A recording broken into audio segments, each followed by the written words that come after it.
Hello and welcome back for the second segment of the May 20th Trips and Traps. Andy Serling and Eric Donovan. We've got three more races to bring you, a couple more on the grass and one dirt race, so let's get to it. The first race is from May 15th. It's race number 8, an allowance optional claimer for New York breds, and we're going to take a look at the 7 horse in here, BAGAVOND, a horse who's done some okay running in some turf sprints around here. No question about it, and he ran very well in this race, and this was BAGAVOND's first race off a layoff. Not surprised you see these layoff horses, especially in the turf. We haven't had turf racing. In the turf sprints, we haven't had turf sprints in New York since we were at Belmont before.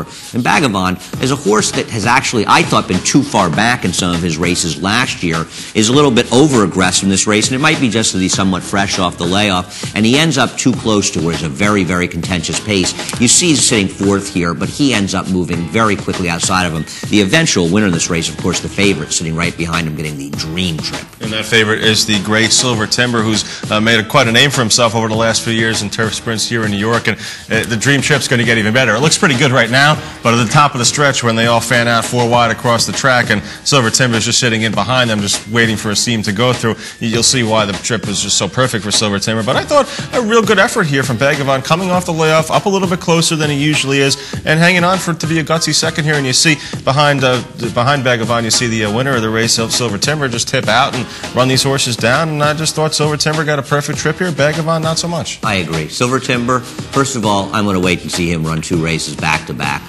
We'll see if that happens. And also, he's never going to get a better trip than this. This is just a dream setup. He wins easily. And we're not saying BAGAVOND was going to beat him, but considering BAGAVOND was close to the pace we said and 4 wide and all those things, BAGAVOND really did run well. And this was a horse I thought was better than he looked last year and came into his own a little bit towards the end of the year. And this race might bode well for him with the sprint races coming up during the year. All right, let's get on to the second race, and this is from May 16th. It's race number 5, and this one is at 6 furlongs, a sprint on the turf. Yeah, this is another maiden turf race, actually 7 furlongs, and this was a race where the Smacks, who finishes second, sets the pace. It's a pretty moderate pace in the race. The horse we want to look at is the eventual 3rd place finisher, the 3 Smart Selection, a horse that's racing on the turf for the first time, had 2 subpar races up in Canada on the polytrack surface, synthetic surface, and now switching to George Weaver. And I thought that considering the slow pace, and Smart Selection didn't seem to be doing any running early in this race and then had some trouble in the stretch, I thought the dynamics and his little bit of trouble in here, Smart Selection really improved his first time on the turf. I agree 100%. George Weaver's done a great job getting horses off trainer changes and moving them up on the grass, and certainly Smart Selection, one of them, this horse hadn't run since November out of Woodbine, and you see a little bit of trouble in there also for the 6 True Crusader. But Smart Selection here is kind of struggling a little bit to keep up, I think, with the front pack here, but gets back into contention here, I guess, with about 3/8 to go, and you'll see in the stretch, Smart Selection going to have to alter course a couple of times, and I really thought that affected the way he finished the race. I mean, he finished up well, but the jock wants to go outside, that closes up, he's going to go inside. Here you see him, and we're going to slow it down and highlight him once again just to show you where he is, and you'll see what I'm talking about. It looks like the jock wants to go a couple different places where it turns out he can't go. Yeah, I agree. He's in the traffic here, and I think maybe in some ways he was surprised. He tries to get outside and get horse. He gets completely shut off by the horse who's outside of him in his flank. He cannot get outside, and then you've got the 6 horse maybe even coming out a little bit. They decide to go inside of horses, and now he splits horses inside. And, you know, with that trouble, off the layup, all those things, the slow pace, I thought he ran pretty well. Now, I don't love to bet turf sprinters stretching out, but when you get to the 7 furlong difference, there's not much of a gap between 7 furlongs and a mile. So maybe we go a mile and a 1/16 with this horse the next time out, Smart Selection, and he could definitely win. I think he maybe needs more time to settle himself and gets a fairer pace, because when you go 46 2.5 in the 7 furlong races, it's not dramatically slow, but it's pretty much on the slow side. That is a slower side race, and I think he'll just be better, probably stretching out to a mile and a 16, something like that. One more race to bring you, and this is a dirt race from May 16th, race number 8, a state bred, non-winners of 1, or an open rather, or no, it is a state bred, non-winners of 1 allowance, I'm sorry, get that straight. And we're looking at the 8 Slevin here at the start, who looked like he charged the gate a little bit before the start and kind of get caught on his back heels, and then when the gates open, he gets off slowly. Yeah, there he is. We try to show it because you can't see it that well, and you can see it's sort of interesting about showing this with Slevin. He breaks about 3 lengths after the other horses have broken, but he comes out sluggishly and really ends up breaking 6 or 7 lengths slow easily. It's hard to really measure it, but in watching it a few times, it's best we can sort of gather. And basically what you say is, there's the field, Slevin's nowhere to be seen.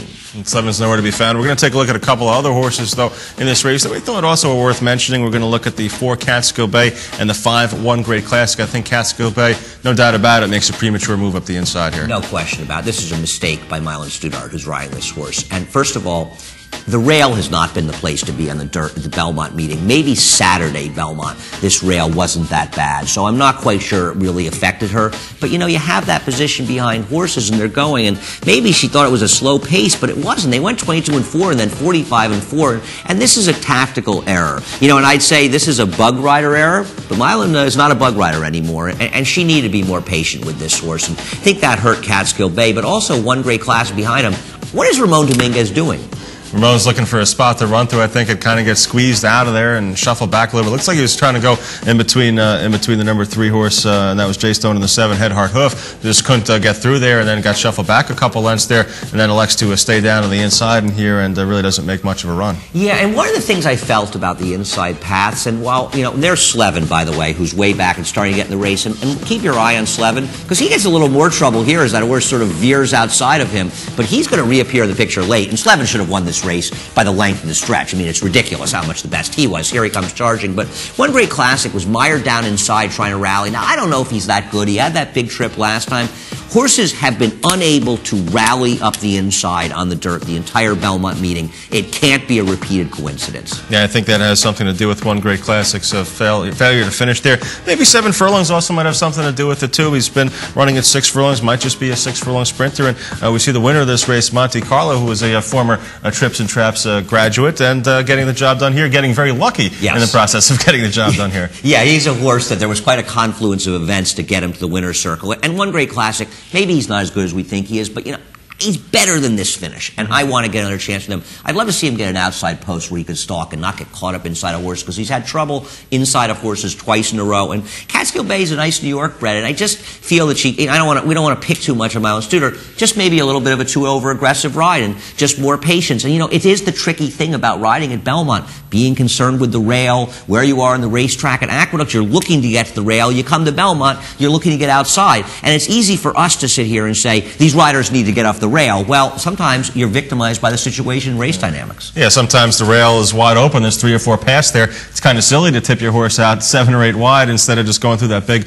opening on the rail. So it's hard to blame him. I mean, it's a tough spot to be in. Yeah, and especially because people will be in front of them and they're drifting out to the 3 and 4 paths because those riders know they don't want to be on the rail, and there's this inviting opening on the inside. Of course, it's fool's gold. But I would say watched a lot of these races in the dirt, and keep your eye on horses that were on the inside, because it was just not the place to be. It's not a dead rail, but it's a very hard rail to get momentum going on, and the outside moves at Belmont, because that's the way Belmont, with the wide sweeping turns, it just favors those moves.